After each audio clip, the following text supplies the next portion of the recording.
أذكار الصباح بصوت سمير البشير.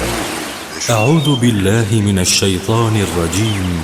الله لا إله إلا هو الحي القيوم لا تأخذه سنة ولا نوم له ما في السماوات وما في الأرض من ذا الذي يشفع عنده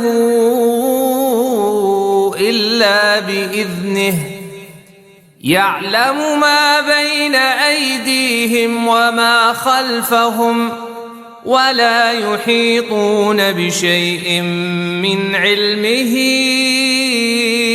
إلا بما شاء وسع كرسيه السماوات والأرض ولا يؤوده حفظهما وهو العلي العظيم. من قالها حين يصبح أجير من الجن